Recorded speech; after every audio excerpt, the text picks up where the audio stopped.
So thank you so much for being here to doing this roundtable after a week of peer-to-peer program between the Lissome and Saber Fazer in Porto. So the topic of this conversation is from soil to story, and we are actually trying to. It's not an easy topic, first, okay, because it is so open, it can mean so many different things, but actually, from soil to story is deeply rooted in what we do here at Saber Fazer. So we started as, actually, it's a little bit difficult to speak about this in front of all this. That's like just be completely in trouble after this, but yeah. Okay, so, but it started actually with these two things working at the same time. Actually, how do we communicate complex things in a way that actually they are usable? And we're talking about soil, we're talking about craft, but also about agroecology. How actually an ecological system works in tandem between nature and man. So storytelling or stories are actually super important for us. And what we do, for instance, like I'm trying to sum up a little bit of the conversation and the topics we will actually work with today. So even the projects we do outside the main education and research and book publishing here at Saber Fazer, for instance, European funding, are always related with this idea that actually we have to communicate. Okay, so we have to reach out to the mainstream with this super important information we have to share. So Gateway Crafts, for instance, was a project where we explore the idea of algorithm learning and how actually can we use social media as a gateway to complex information. So we explore like different levels and different layers of information to create content. Community Clause is a project where we explore this idea of actually how can we scale knowledge transfer in communities. So instead of focusing on teaching one-to-one, we are teaching one-to-many. So we are training a group of people that actually will be responsible to spread this knowledge. And in Transparency Chain, the most recent EU project we're managing, we talk about transparency. We developed a blockchain platform where craftspeople from soil to final product can actually write the story of their products in a very transparent way. All the steps, all the people involved. So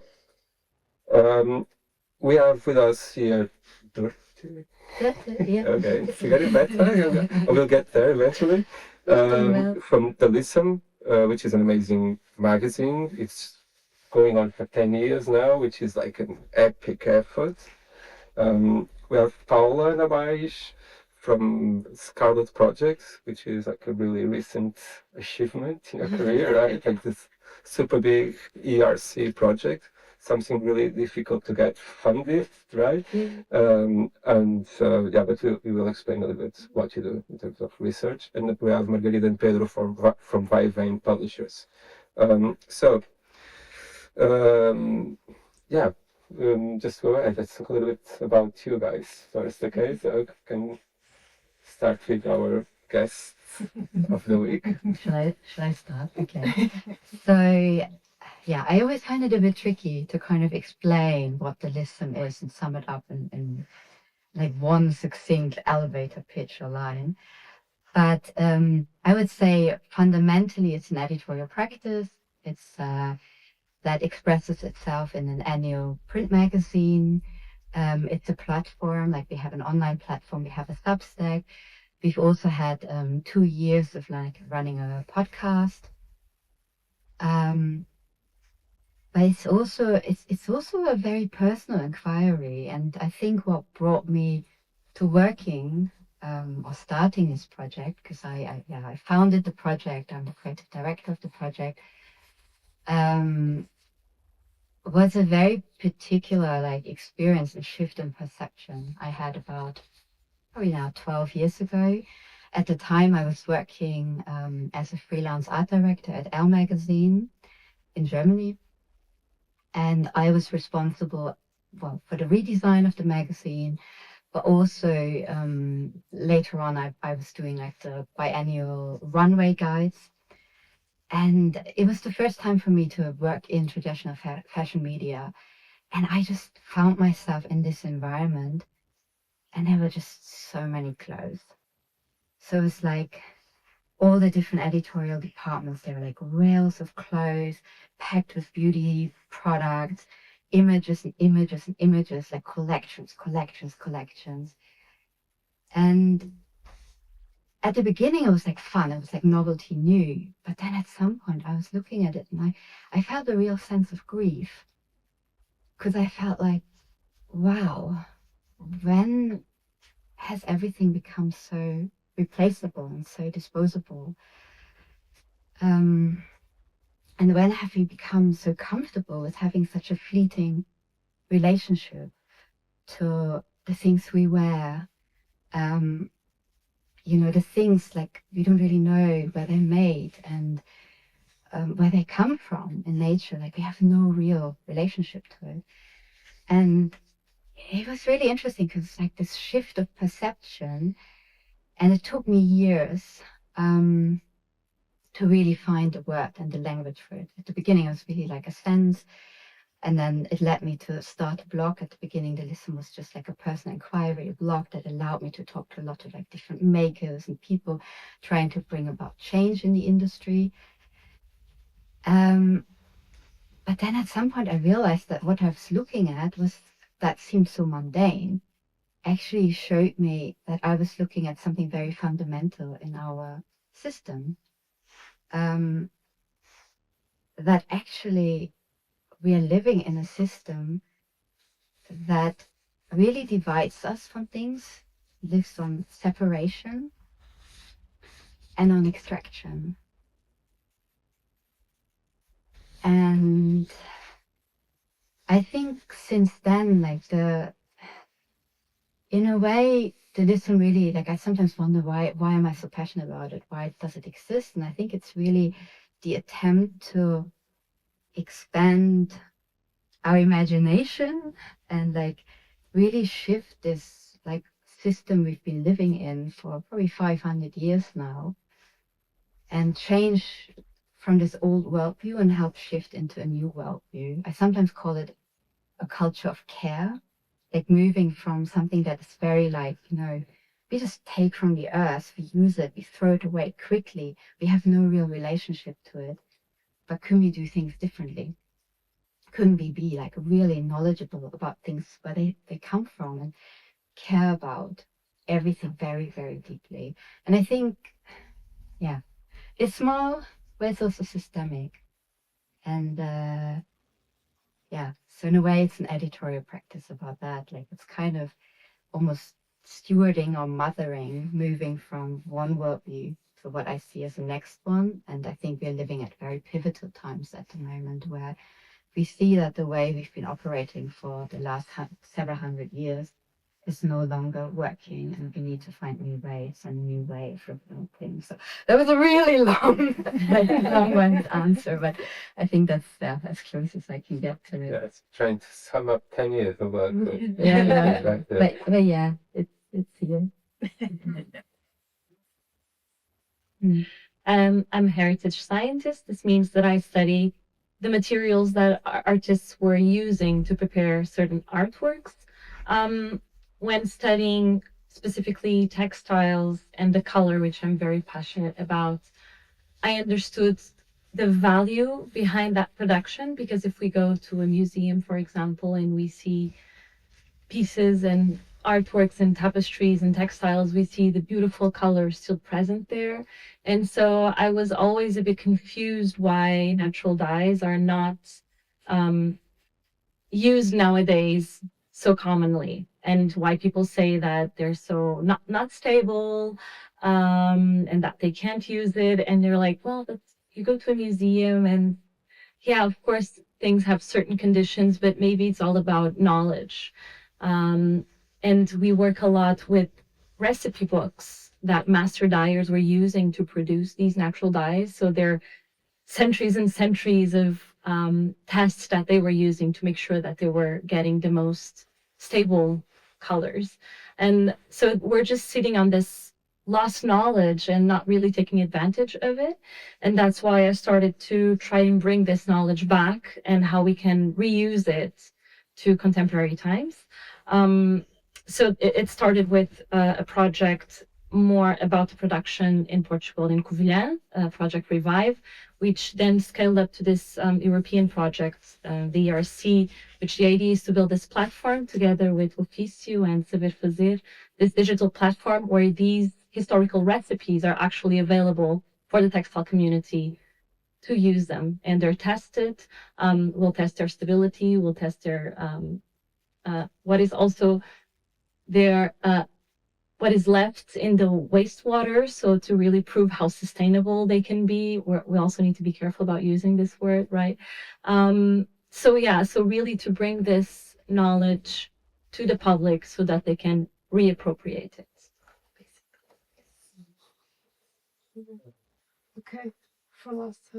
So I'm Margarida and Pedro. We are both founders and editors of VaiVem, which is a publisher with now like 3 years, more or less. And we started this project also in a shift moment. Like we decided at that point that we wanted to create a project that somehow would help others or create an opportunity for others to share their ideas, their projects, their works, and doing it through books, which is something that we love a lot. So we decided to start this project as a way of mediating these ideas and these authors to publicly share their work, and also with a very important idea that for us is like a pillar of the way we want to make this project happen, that is collaboration. So collaboration between authors, producers, makers, it was something that was really important for us at the beginning. It's still really important, and it's one of the reasons why we started this project, that nowadays is a publisher really focused on design and culture fields. So the authors then that we invite then can publish their work through a fiction project, an essay.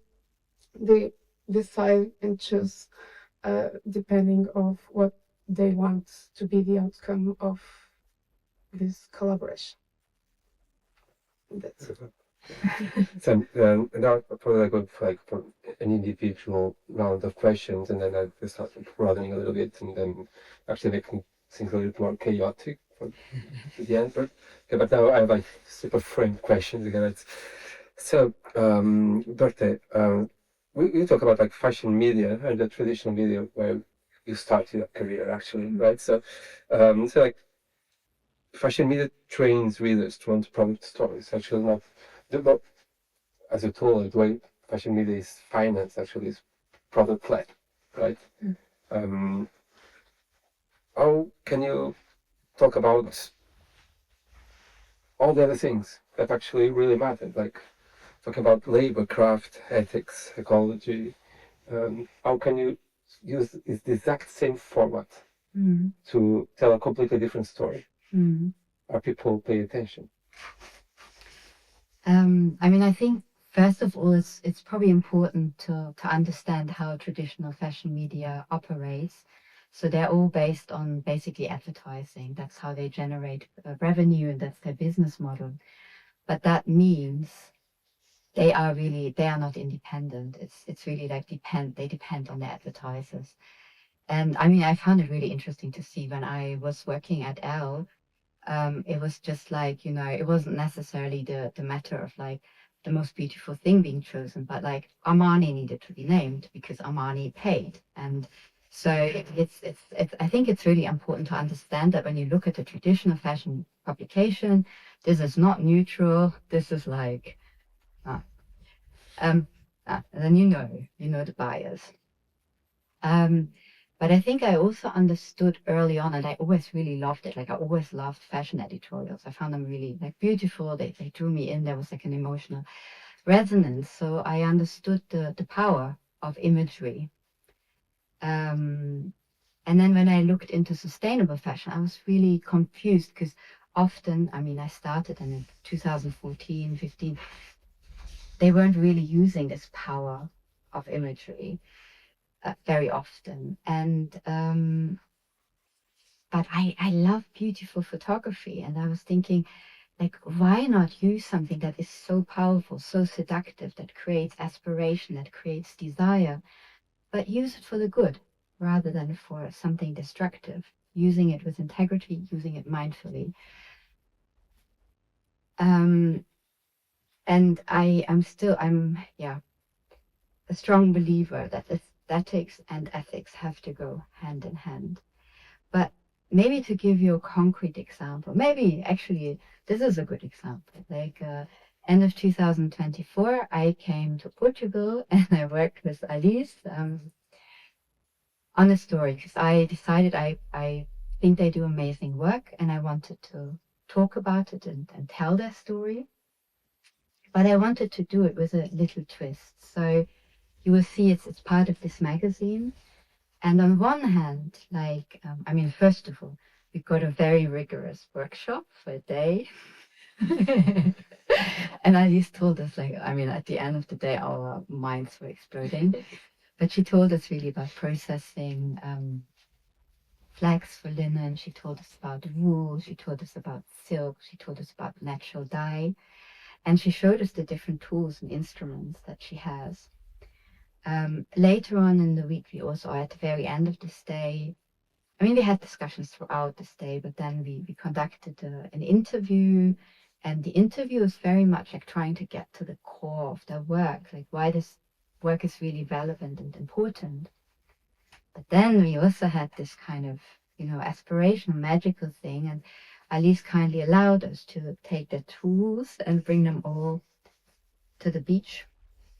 And then we turned them into a quite like more magical story. It's like a dreamscape. It's like you look at these imageries and you're like, what the hell is happening there? What is this?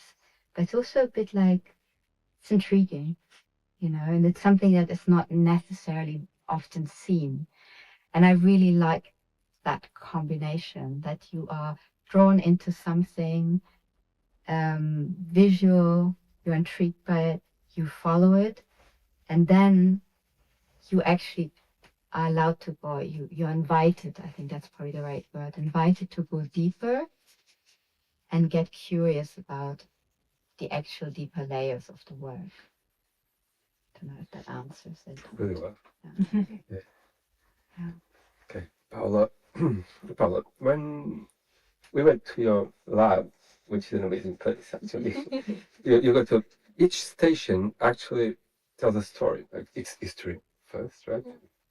But it's a story as well. So when we talk with your team, actually everyone is telling me something that actually they are seeing in a tiny square of cloth, right? And actually it concentrates on the story that we're talking about chemistry, soil, industry.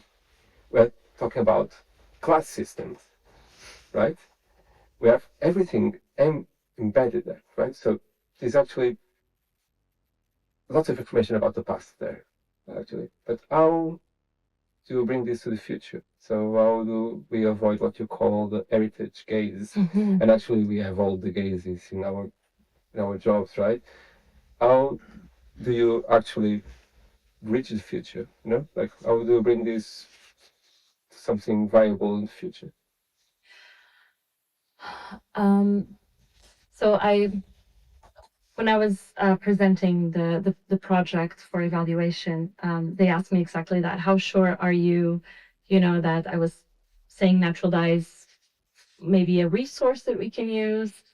How sure are you that this is, sustainable? I'm like, well, you have to try, you have to test, you have to understand, and above all, you need to study and research. So heritage, to move beyond what we see in a museum, that is decoration, right? We need to reuse it, and we need to think about it, and we need to understand which parts of the heritage can we study and maybe improve, reuse it, reshape it for today's times. When I talk about all of this, for me, I like the idea that heritage is also the knowledge that people had when producing these artworks. So it's not just the piece itself, it's the people behind it, it's the craft, the know-how. So usually when I talk about this, I always talk about also the master dyers behind it. They were very important people in their time, with extremely knowledgeable. They would study for almost 10 years into their craft before they were considered master dyers. So we're talking about people that really knew how to produce these colors. And it's interesting also to bring this relationship, that it's not just natural dyes that we're talking about, like you said, right? It's industry, it's soil, but mostly I think it's the people behind it and their stories. Yeah. Yeah, I see that. Okay, okay. So, okay. Well, I'm still very intrigued by what you do, guys. So, so after we worked together, like more than 1 year ago, right? Yeah. Reaching two and a half. Yeah, 2.5. Yeah, no, time flies. Yeah, but it's pretty intriguing for me still. Okay, we can actually start like this sort of publishing house, actually a publishing project in such a difficult time, because everything is super difficult now. But communication is difficult. Right? It's super difficult to cut through all the noise, right? Why are you doing this? Okay, this is the question. Why are you doing this? Why do your project and your projects actually one matter? Okay, because in the end of this round table, I would like to go to how do you do this, which is a completely different thing. Okay, but why do you do it? Start. Yeah, sure. First, it was this idea of giving a place for people which work we are interested on, people we want to say like, go further, go deeper, and let us know more about some of the things they were sharing through their social media or their own platforms, and give them like a physical space, like a book for them to share their ideas and their projects and their work. And for us it was also a way to say like, in the field of design mainly, because it's the field we know better because we are both designers, and show people like, Portuguese designers are doing this. Portuguese designers are thinking through these questions, or because we see that we're seeing that a lot of people wanted to share their ideas, what they are doing, but then they don't have anything else than their Instagram account sometimes. So the book was the way to give them that space and show others what people were doing, because this idea of collaboration is not only between us and the authors we invite for the books. It's what happens maybe next with authors, with schools, with institutions, with research projects. So we're really interested on this idea that this book that we are publishing with this author may create many other opportunities for them and for us as well. So And also as a counteract to the way content is being produced, I think. Yeah, because in internet, social media, everything is coming out at the same time. So we wanted to have time to think about the projects and for them to be physical also. As Margarida said, we are both designers, and I think we worked at a couple of places before starting to work together and deciding to fund a publisher. And those experiences allowed us to know the way we wanted to work and what we wanted to do. And yeah, that was also a reason for us to start putting things into physical matter. Yeah. Yeah, it's about empowerment in the end, right? So Yeah. and empower like your local network, or actually a little bit broader than local, but yeah, and in a way make it in our own terms, right? But mainly in the way we wanted to collaborate with others, right? The time, the way to make things happen, that on the places we were working at the time or worked before, we felt that somehow we were not exactly what Yeah, what we we wanted thought to. it could be, or it was not reaching the full potential of the subject matter. So we wanted to have that time to approach the subject and really dive into them and share them in a way people could easily reach them also. And it's also kind of interesting. Like on one hand, you would think print publishing is it's a very niche form of communication, but it's also strange because it has a long tradition. I feel like there is still something that is a bit more authoritative about it. I mean, first of all, the production timeline is very different. Like with social media, everything has to run very fast. Even with online articles and stuff, it's a lot more fleeting and a lot more kind of ethereal. It's sort of ephemeral. I found it really interesting because the Lissome started as a blog online, and I always had the feeling, oh my God, we put so much effort into making these pieces, and then they're on, and then they're gone, and yes, of course, more people could access them than the magazine. But then after we launched a Kickstarter and then we had the launch party and stuff, people came. And I still remember how they were holding the magazine in the hand. And there was so much like reverence. There was like a real, there's something quite beautiful about like, if you allow yourself to go into that space and then touch the object and then really sit with the object, you can like, again, create a deeper relationship with it and it can stay with you. It basically, yeah, like people live with magazines for a long, long time. And I guess also the process, I mean, we're all in the independent space, right? So, I mean, the Lissome comes out once a year. And that means I have like a whole year of like really diving into an issue and really occupying myself with it, with the contributors. And it allows for being more rigorous, I guess, being involved in like really taking the editing, the curating, the editing, all the different stages of production very serious. And I also always feel like, you know, we're using up resources as well. So I'm like, okay, the story has to be good. I mean, of course, also online you do it, it runs on energy. But I always have the feeling, okay, it has to be at least as beautiful as like the tree.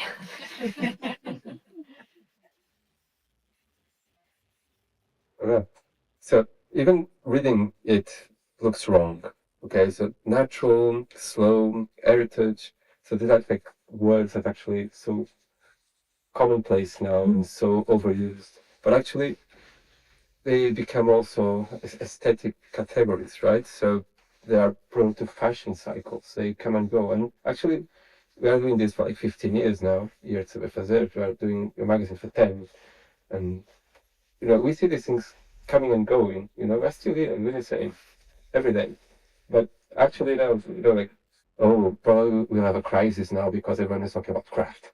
So something big is coming because people, yeah. So, but everything we do, and actually all the concepts behind all these fancy words are super complex and are actually systems that are networks of systems, networks of things that actually super and you're in the birds shipping in the back. That's good. Yeah. So how can we talk about all this complexity, right, without getting absorbed in this sort of like more fashionable language about what we do? Because this worries us, like because and we see that like many people look at us like this, in a very superficial way, like this is craft, this is knitting, this is natural dyeing, this. But what we do is super complex, right? And it's super important. How do we? This is for everyone, okay? It's like an open question, even for you guys, if you want to answer. How do we communicate this complexity? That's my question.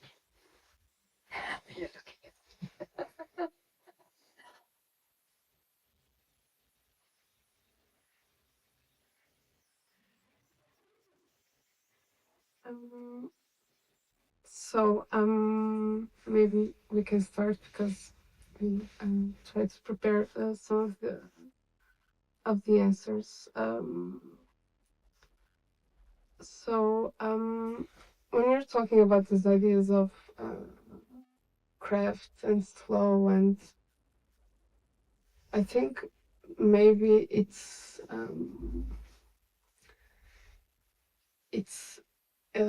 more about explaining about the process of things, and maybe it will help people to understand better what they mean and not only see things on a superficial level, because those words we're talking like crafts or maybe heritage, they were sold very superficial, right? And that's why maybe today they are not better understand, and that means that your work might not be understand, and how complex it is. So I think just In our case, for instance, sometimes we have to change or actually create a new lexicon, like avoiding certain words, like in Portuguese. If we never say artesanato, for instance. Okay, because and we're trying to explain in Portuguese what craft means. Like we're gonna have like a proper word for it. But actually, this complexity, and we have like a question in tandem with this one, and we talk a little bit. But we were late, guys. Shame on you. We were like having like a sort of powwow before. Because we also have like this thing about who is telling the story, right? Our complexity starts to actually fade. VaiVem Portuguese is saying, and I'm not doing the t-shirt thing of translating Portuguese sayings into English, quem conta ponto acrescenta, quem conta conto acrescenta ponto, right? So the story flows through many different people, and actually it can change. And you talk about bias, actually. So sort of like the editor gaze into the story, like telling what fits your audience, right? How do we solve this? Okay. I mean, I think you always have to, well, you have to understand that everyone has a bias, right? Like whenever you go to any media outlet, I mean, even if you talk to any kind of person, everyone has a bias, everyone has a viewpoint. So nothing is ever neutral. And I think, first of all, it's really important to understand what the bias is.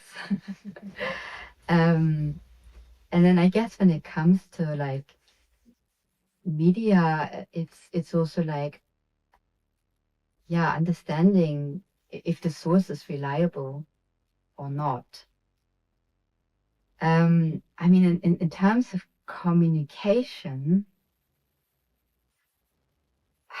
I think, first of all, I would also say, like, it's so, I mean, we hear, and I think it follows a bit to what you're saying. Often we hear a lot of jargons, and it's not just like words like slow or natural. I mean, we even have it into like, I don't know, extractivism, colonization, like everything can become like a meaningless bubble. So I think in general, it's really important to actually define what you're talking about, because two people can have a conversation and you're thinking you're talking about the same thing, but you're actually not, because you're coming from really different viewpoints. So I think definition is super key, and understanding where the other person you're talking to is coming from.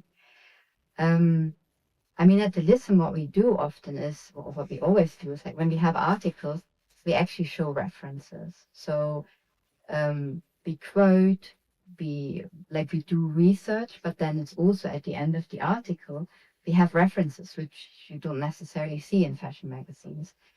And then I hope the readers, like, if they're interested and want to know more, they go and see where it comes from. Maybe they even pick up the book and see where this train of thought comes from. But I think it's, in general, I would say it's important not to fall back into jargon, because we will ping pong, not even know what we're talking about.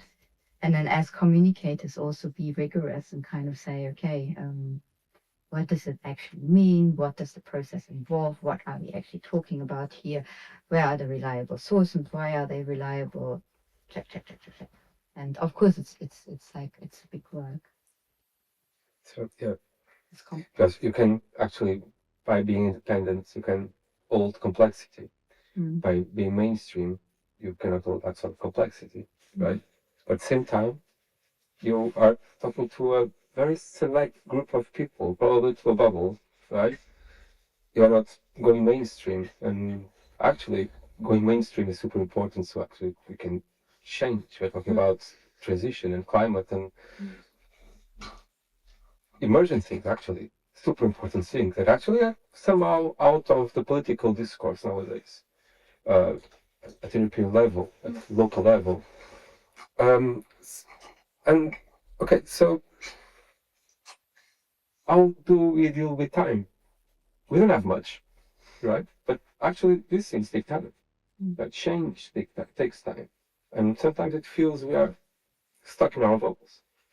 What do you think about this?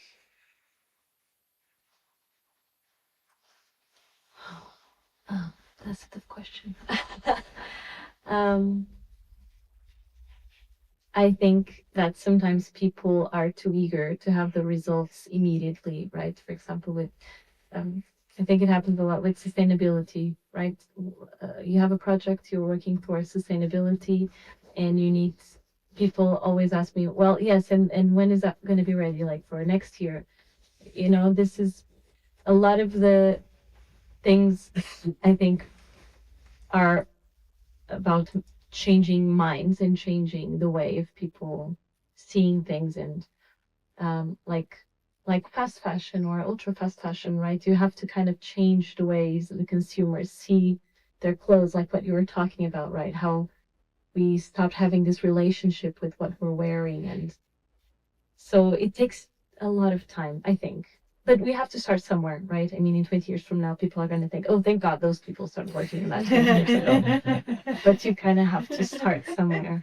Yeah, I think it's really taking the long view and being prepared for having real perseverance. You have to have patience and understand. I mean, but this is in everything, also like in activism, changing politics, etc. Like there are no fast wins. Like getting the women's right to vote, for example, that was like a really long process that didn't take 10 years, like hundreds of years. So I think, yeah, understanding that for sure is really important. But then I think also it's interesting, like I understand we're often talking into bubbles, and I sometimes wonder, I mean, with the practice I'm doing, like a small niche, like annually printed magazine, how am I going to reach the mainstream? But then I'm also thinking I'm not the only person working in this space. And I feel like in order to talk to people, we don't need to have one voice. We need to have many, many different voices. I'm not going to be the person who's dancing on TikTok to like talk to very young people. But I mean, I could try. But I don't think it will happen and it won't be a big success. But I noticed, like, for example, throughout the years, all of a sudden I noticed there are more and more academics who are following the Lissome and people who actually do important work, like highbrow work. And I was like, okay, they're starting to take us serious and they're starting to reach out. So I must be doing something right. So I don't think I feel like I need to reach everyone.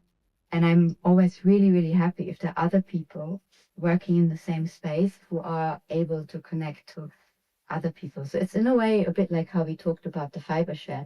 When they're being asked about how can they scale, they say, no, not scaling, it's like replicating. But it's replicating in different voices, in different forms of expression. And I find that really interesting. Like you guys are reaching a different audience than I am. And with your project, you're again reaching a different audience. And then, yeah, someone on TikTok as well. Yeah.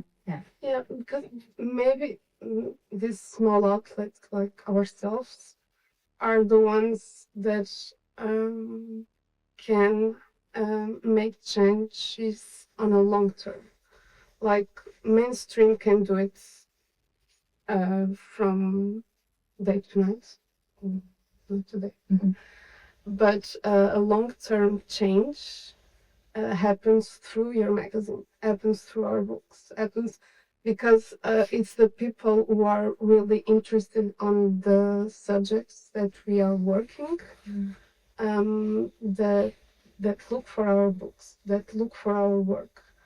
And those people are probably the ones that are really interested in changing something. We're often And- reaching the thought leaders as well. No? Yeah. Yeah, And and that's in this case, we talk about bursting the bubble by not bursting the bubble, but actually you are providing tools so people can reach out. Actually, the author can actually have like, I have this.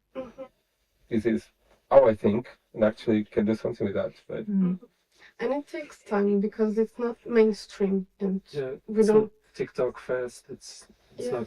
I love it's not TikTok. something- Don't talk about TikTok. Yeah. Yeah. Sorry. But yeah. But It's I nothing think, bad about TikTok. I'm just not eating it. But yeah, I think when you produce content that is supposed to last, as opposed to TikTok, that was why I was talking about TikTok, because it's fast. You consume it, you see it. Tomorrow you see another one, and that's it. When you talk about books or other ideas, or the ideas you are talking about here, it takes time to grow. It takes planting seeds. It takes waiting. It takes taking care of. You can plant seeds with fast. You know, you can actually you can actually use TikTok to teach something. Actually, and by teaching something, actually you are empowering people to do things and actually to do change. That's So what I meant I with wouldn't the mind That's all, process. yeah, the way you use it. Yeah, that's more the way you use it, and that's exactly a super powerful tool. No, it's the different voices that reach different people. But I still think, yeah, as independents, we can be more radical because we don't have to answer to, to publicity. Yeah. yeah, and we can often like really bring forth more radical ideas. And they don't have to be loud, but just like really challenging the status quo. And then they eventually catch on.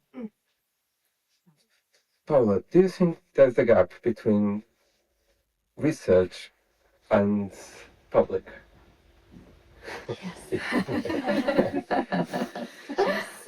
Really? Is it big or small? Very big. Very big. Yes, I think that the general, but even myself as a researcher, I have no idea sometimes of some, people tell me, oh, there's this project. Oh, really? I've never heard of it. So there's definitely a gap between research and what's reaches, but also what is the impact in the real world. Definitely, I think that there's researchers and academia in general tend to talk a lot to their peers, And I don't think they know how to talk to the general public. Or if they try to make it oversimplified, like we were talking a while ago. And then you lose complexity, and that's when you start having these words that at the end don't really mean anything. Yeah, so there's a huge gap to answer. But academia presents itself in that way. Right, Yes, to be no, like, it's, yeah. we are The forefront of yeah, we are research. the thinkers Mhm. and researchers, and the others doesn't matter. And sometimes the others are the ones that are able to do something with what The impact, Yeah. right? Yes, it's the true. academia is No. producing. And there's so many interesting works, projects, papers, amazing. And when you just read the titles, Mhm. you are dead at the beginning. I can't even understand them. So I think, yeah, that there's a problem also with translating the knowledge to the public without oversimplifying it, because it's complex. But it's also, I think, something, in my opinion, it's mandatory. I think academia should be able to do that translation, but I think it's lost. Mhm. Or maybe you need like someone else to then work with who helps you to translate. I mean, it's a form of craft as well. Storytelling is like you're an academic or you're a researcher, but you don't have. I mean, I went to university for like 5 years and did an MA, so I only studied communication design, how to actually design communication. And I think often people forget that it's also like a craft, right? It's something you learn, you study. But I actually really love like I mean, I've done projects working with academics. In the issue before the current one, in our love ethics issue, I worked with a researcher from the Center for Sustainable Fashion at London College of Fashion, and she does this research into like she compares the yearly practice of making clothes with the yearly practice of gardening. So she lives in like rural Burgundy, and she has a small garden, and she also has a maker studio where she makes clothes. And she decided to work, like she followed permaculture principles and then sort of observed both of them. And it was really interesting because like her research can be super abstract, but then again, we went there and interviewed her, but then also translated it into an editorial, into fashion editorial, basically, where we used the small brands that followed the same principles of working, and then showed the wheel of the year by creating like spring, summer, autumn, winter, and like imagery. And instead of working with models, we worked with people from her surroundings. So the artisan baker, the small scale market gardener, and a person like from the area who worked with natural dyes, and kind of co-created the story. So and I think that way it's also interesting because then it attracts people who might not necessarily go into the research. But then the research is still there, but translated in a way that is more accessible to the public. It's just super interesting, I think. Yeah, there's this new term that I find very interesting in academia, and there's courses even about it, which is science communication. How to teach scientists to communicate. And it's very interesting. But I don't. But it's scientists teaching other scientists how to communicate, so it doesn't really work. And actually, there are agencies that actually only work with science communication, which means they don't know how to reach out to the general public because it is only about horizon projects, right? And it's usually like how to build your conference poster, and you're like, how? That's not really. Yeah, they normally look so bad. Indeed, that's true. But yeah, I think we need to move a bit further and do some science is people are always selling science interdisciplinary work, right? But it's usually just scientists with other scientists that do other stuff. But I think it's we kind of have to go a bit outside of academia and learn how to properly do communication. Okay, stepping out of academia and going Well, me, Alice and I use a term called velhinha washing. This means like old lady washing. So when people look at these things, and I try not to look there, so okay. So this sort of knowledge, or heritage knowledge, or whatever, or craft, is framed many times as something of the past. Actually, we are fetishizing the past. We are fetishizing the past we didn't live. It's like fetishizing working class, culture, like by dressing like French laborers in the 40s in blood travail. Very handsome, though. Very handsome. I love it. Yeah, but actually, I don't want to go to Citroën to build cars. No. And yeah, people here, like they learn with old ladies. They didn't learn with Alice. Never. They spend hours and hours here, and they go to their places. And actually, they romanticize all this thing about craft work. And this is a big problem because we're talking about viable ecologies, and if we're fetishizing, we're making it. This is a thing of the past. We moved forward, and these things are stuck there. Okay, so but what we do is about the future. It's about actually, we know so all our clothes will not be made by hand in the future, definitely, right? All our food will not come from our own backyards. Yeah? We're probably talking about much more complex things and a system where like different scales, different ways of doing will coexist, right? So, okay, so how can actually, and this is very connected to your work, guys, right? Especially Paula as a researcher and a scientist, but working. Your department is called Conservation and restoration. okay, and Dörte trying to cut all the clutter around this with a literal project, very focused on a specific topic for so many times. How can actually can we bring this story forward? Like make the story possible for we can imagine like viable ecologies, like all this can be viable in the future and make a real impact. Our craft can do it. Our doing things in a different way can actually be possible. This is my question, because if everyone seems like pushing us to a past that actually is not possible anymore, right? Mm-hmm. I don't know if you agree. Maybe I'm just complicating the thing and just repeating stuff, but I think it's a big challenge. I'm thinking like in Portugal, this idea or connection that people have with crafts and agriculture and goes to a past in our country where these subjects and these images were very on the mainstream of the time, like on Panorama, on TV shows, on so this kind of ideas and this kind of contents were the things that people were reading and seeing and maybe learning from, and we are stuck there, I guess. And so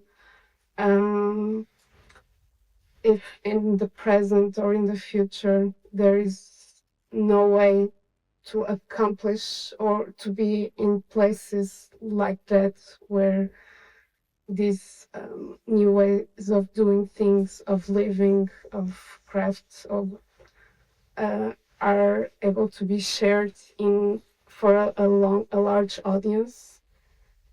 Maybe it's difficult to people live that old time ideas of what is craft or what is, at least in Portugal, I guess. I'm looking to both of you guys because I feel that you have a strong opinion on this.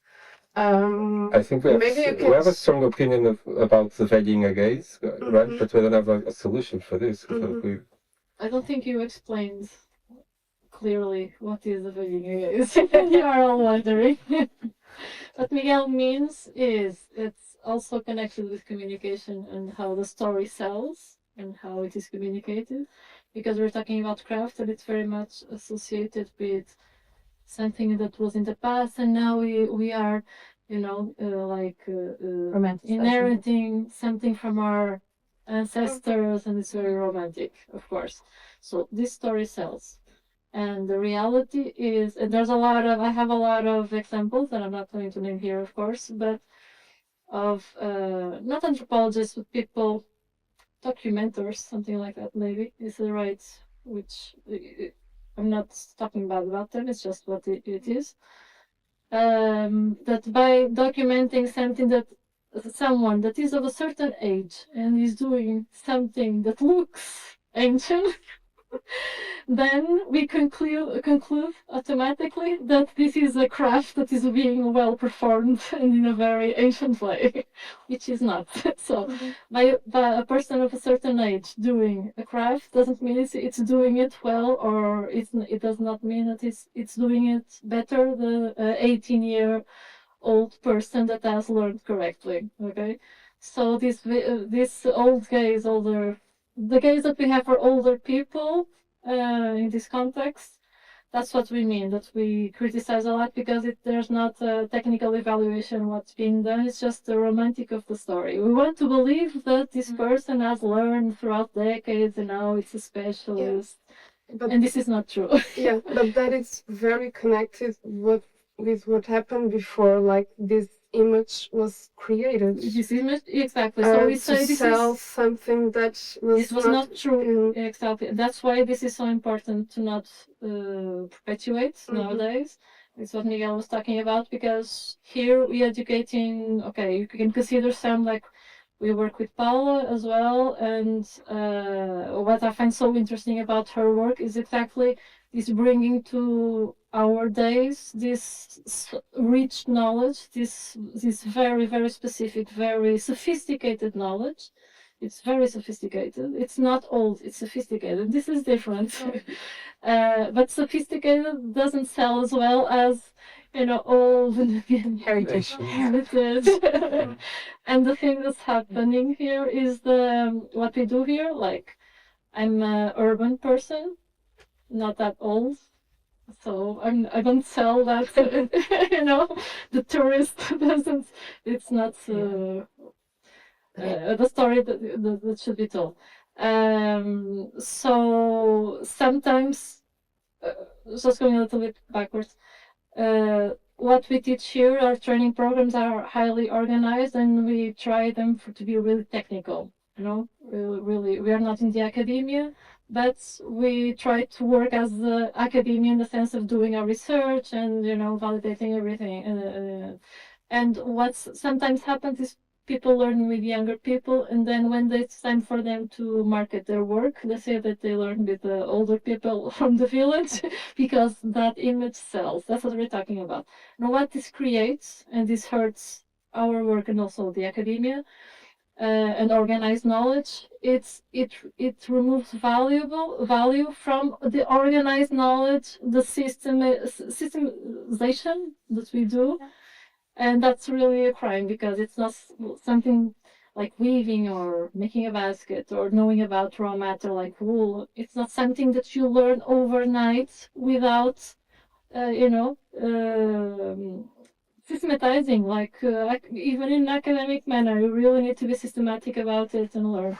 So this kind of gaze to the past devalues completely the work of education and knowledge that is very systematized. That's what he means by the vegging gaze. Okay, I think I want to say something about it. I think here we're touching on like the ethical responsibility of storytelling. And I often have the feeling that people working in the fields of communication are not really aware of the responsibility they are holding. I mean, first of all, as you say, certain things sell. It's also interesting how in certain media, you see like trends happen. Everyone is talking about sustainability. Then the trend is gone. All of a sudden it's uncool. It stops the communication. Or we have the whole matter of greenwashing, you know, and greenwashing is not just brands communicating, it's also how journalists are communicating, it's how PR people are communicating, it's even how stylists are communicating. It's like everyone who is kind of involved, or photographers involved in like either verbal communication but also visual communication is actually working with very powerful tools that are shaping like public discourse and public imagination. And I think a lot of people who work in creative areas and in communication either don't really understand or reflect upon the power tool they're holding, or they're wielding it very carelessly because, you know, they want to make profit, or they want to kind of go towards, or want to like support profit making. So I think that's a really, really important topic of how do you communicate responsibly? Is there a code of conduct? Is there like, does your work and your entity, the magazine you're working for, does it have like a moral compass, or like a set of rules and guidelines and integrity? All right, so we are almost there. Okay, just like a final question, and then I will open the mic so you guys can just, if you want, keep. So, like I said, we are in a. It seems like we are in a different world. I remember, like 10 years ago, 7 years ago, it was so normal to have this sort of topics on the table. You know, like it was so fashionable, and like all the media, like independent mags, talking about all these things. But now, especially after we had COVID, we had like the Russian aggression in Ukraine. Internet is shit now, right? Completely. You see, like tech bros were Patagonia. You know, remember like when they were like an example. You know, all those sustainable magazines talking about innovation and yeah, but and still we also. Very importantly, we are in a political period where actually the EU Parliament shifts right drastically in the last European election. So suddenly, this is not a priority anymore. Like digital transition is ships, you know, like sending weapons to Ukraine, actually funding the military. So these are all the main concerns on the main newspapers nowadays. But still, we are led to believe that actually we are the few, and we are not. Our concerns are still the concerns of the vast majority of people. People are much more concerned, especially young kids, about climate, about what they eat, what they wear, than actually what's happening in Iran. Because they know that actually it is dramatic, but actually it is something that we are also used to see, unfortunately. But people are still worrying about this. So I think like actually it is still very important to keep doing researching, educating, communicating, publishing. And my question is, especially for Dörte and Pedro and Margarida, how do you do this? You know, like how can we finance and actually how can we keep going with our editorial projects? So actually things are still set in the way we think they should. So What's the business model? And that's the question. I think at this point we understand that books for itself are not a sustainable project, right? So now we are understanding that the publisher doesn't need to be only books, and it doesn't have only one way of make every book happen. So we are trying now funding projects. We still have some projects that are still funded by the publisher itself. But we definitely need to think other ways to make it a viable project, and maybe from a book we can think like an event, or we can think an exhibition, we can think other different collaborations that can somehow work for us and create new opportunities for the publisher, for the authors, and that's it. You Because can also think how you do things, how you think the project, how you like instead of producing 1,000 books, you can produce a bit smaller quantity of books. You know, they probably will sell all, and if they do, you reprint them. You can also think about what kind of paper you're using. Is there a stock of that paper in the printer? Those kind of choices allow you to prepare and to keep publishing and keep funding your own projects also, because that's something we do, because funding, it's nice, but it does not actually pay our work. So that's an important point in the publishing industry, because obviously like Margarida said, we need to find other ways of funding projects, with talks, with conversations, with workshops and events, events, but in the end, it's still funded by our time, even if that time is not connected with money objectively. Yeah, but it is. But it is, yeah. Yeah, and we also have been thinking it was something that we talked yesterday, like this idea of the open source model inside the publisher. So we publish a book, is sold out for over a year or more, and maybe use that content to spread the work of the authors, and with that maybe also create new connections, new collaborations, and that way broaden the spectrum of the kind of work we might be doing. It's something that we are working now. Like we started with a book series, and now we already have a book that was published through funding. And now we are trying to establish different collaborations with institutions, maybe with academia. We always have the bookshops, but we also have our website.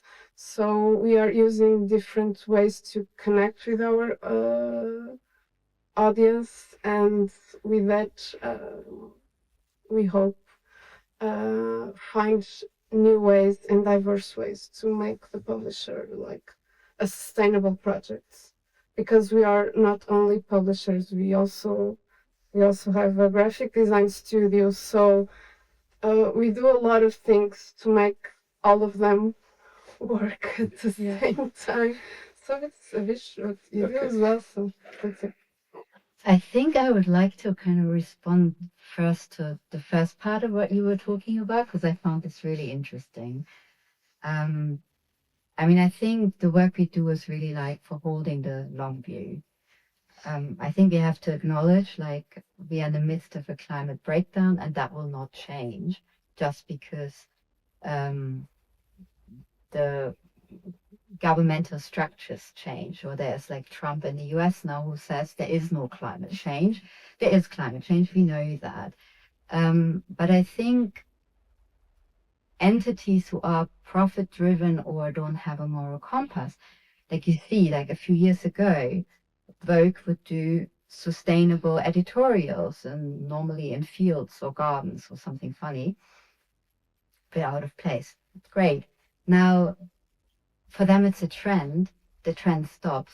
They stop. Whereas I think if you're operating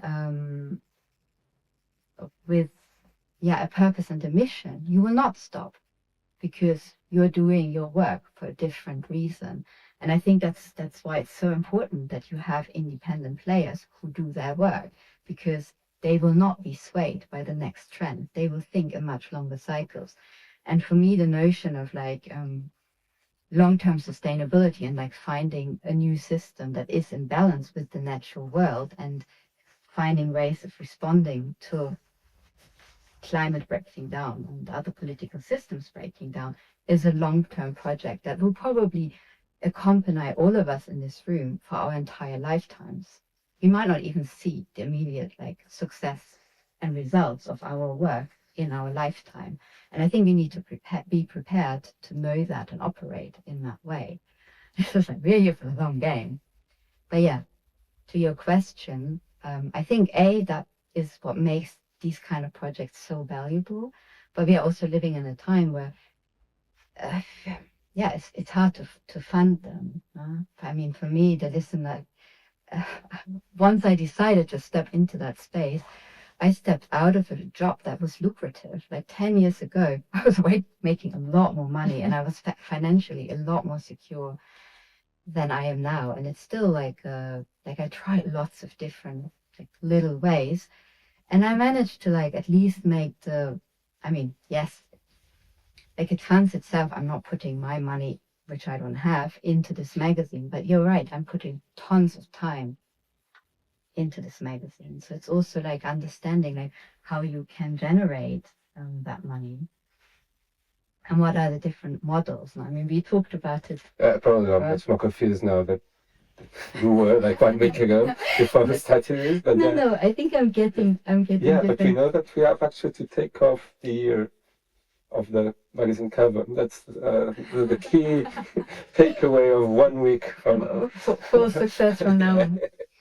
No, but I mean, I also noticed like what I really love doing. I think since doing the Lissome and doing this work, well, of course, you meet a lot of people. Like your network really grows. Like on one hand, like now I have a network of amazing photographers, writers, etc., who I can collaborate with. But I'm also like meeting other organizations. And a few years ago, I had the joy to work with the Southeast and Southwest England Fiber Shed, who came to me because they wanted to do a publishing project where they were connecting. They wanted to connect farmers and designers and have a guide that helps them to find a common language, because very often farmers have no ideas what designers need, and designers have no idea how the farming calendar works, and like bringing them together. And they had all this research, all this knowledge, and then I came in and I really helped them to break it down, analyze it, see how it could be restructured and turned into a guide. And for me, that was, I mean, I'm geeky about this kind of knowledge and I loved it. But I also felt like, okay, my knowledge of like design and communication actually really helps there.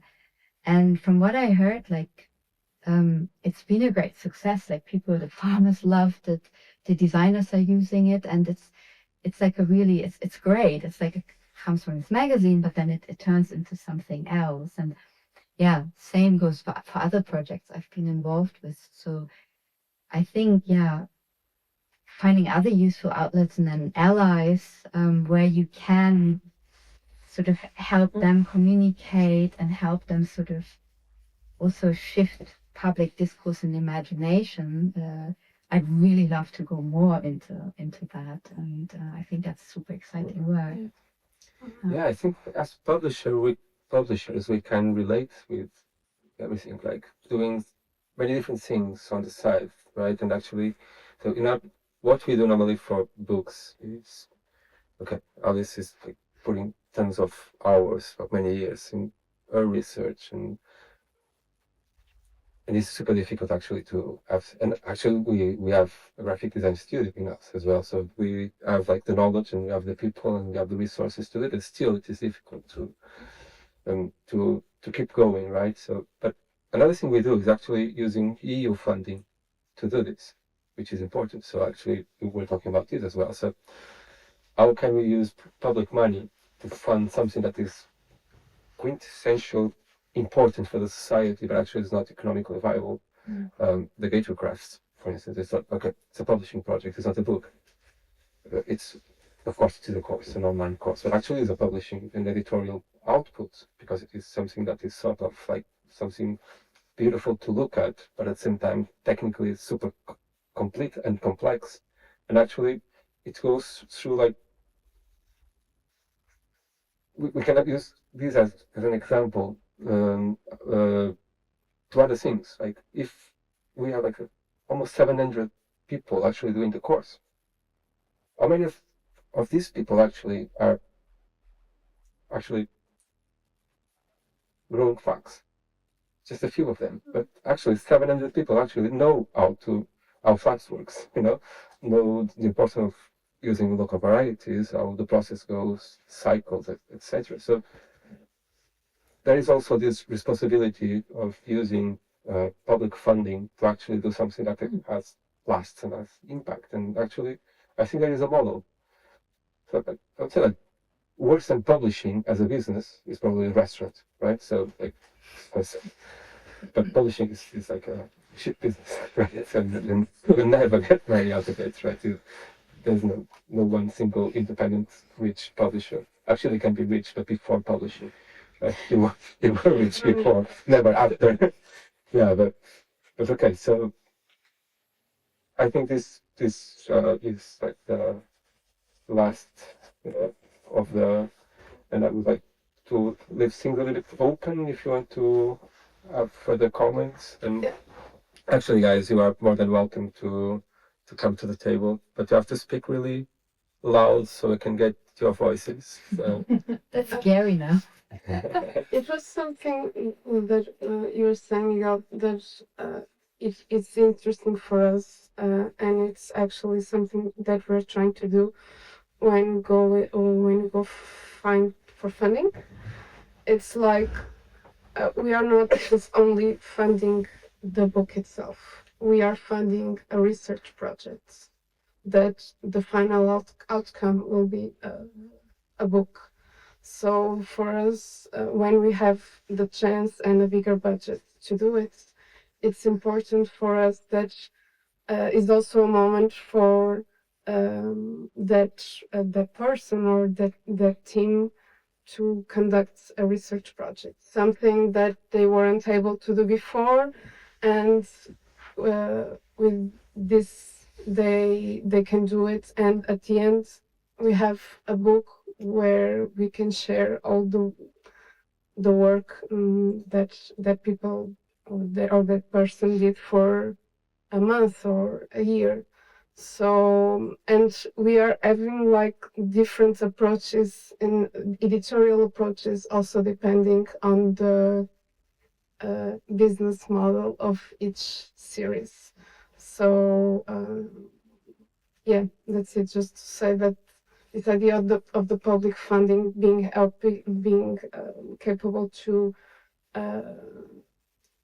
do a bigger job, a larger job, and to somehow create new information, new ideas, and not only just to have a physical outcome or just an app or a website or a book or something. We will have books. It's Scarlet, right? Okay. Thank you so much, everyone. Now, if anyone has any question, comment, and we have beers. So, yeah. Can I ask a question Yeah, of course. for you guys? Because of Miguel's last question about, the state of our world. Yesterday I was discussing with a colleague of ours a project we want to apply to, and the title is Empowering for the Green Transition. And and so the sustainability, green, all of that, and then it says to use digital technologies and AI approaches. And he was like, yeah, this is very contradictory, right? Because we know that AI wastes a lot of resources. So how do you also find those contradictions in your work nowadays, right? Where you try to be sustainable with, there's also this, or other contradictions, right? Sustainability, but then you have to have AI. So how do you guys deal with that? That's a good question. mean, we use it, but we have to kind of put you in a place where you need to know what kind of AI using you're doing, what kind of ways are for using AI also, because there are a lot of ways of using it. You can use it using the web, which is using resources, electric power from many other places that you don't know where they come, or you can use AI locally. You can install it on your computer and you use only the energy you spend on your computer, the one you have. Obviously, it's not that fast.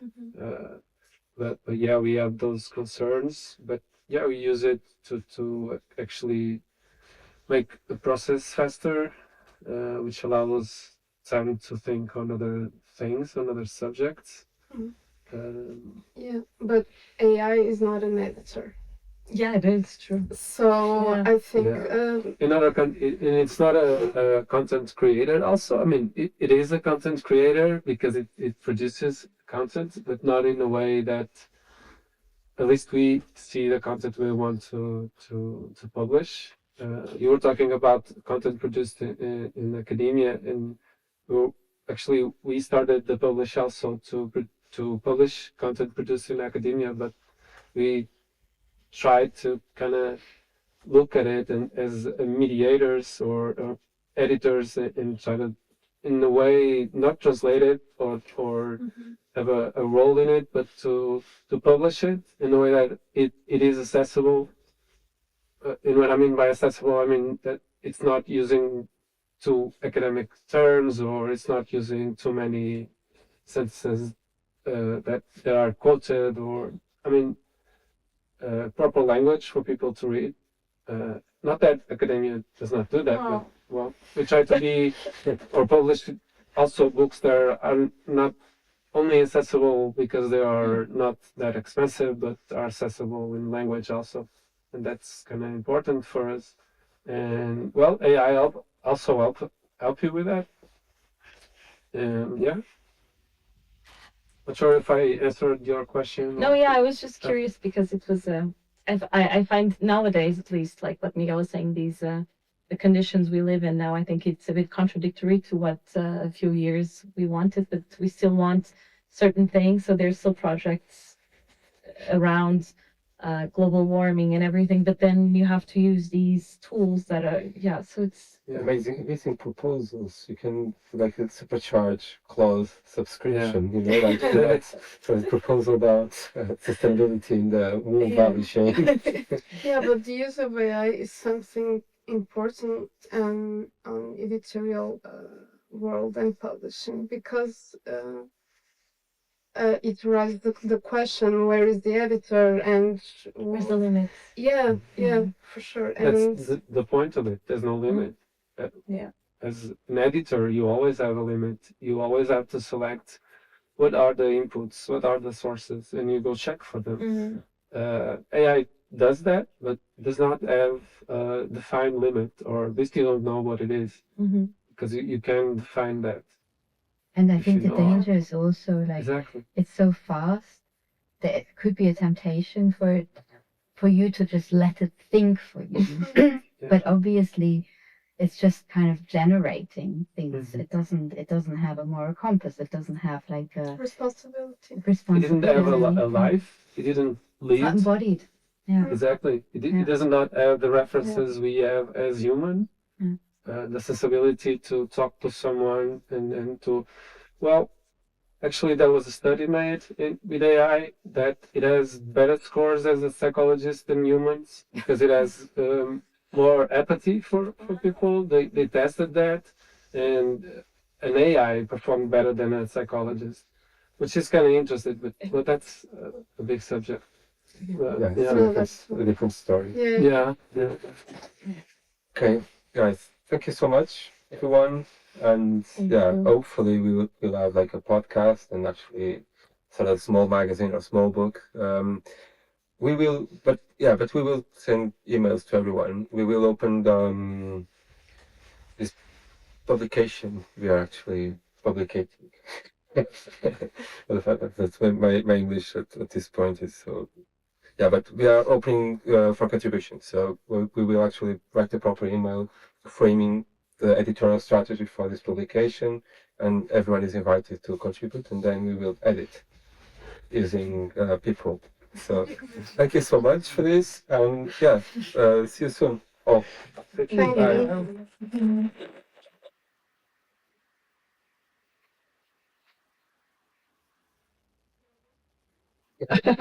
you.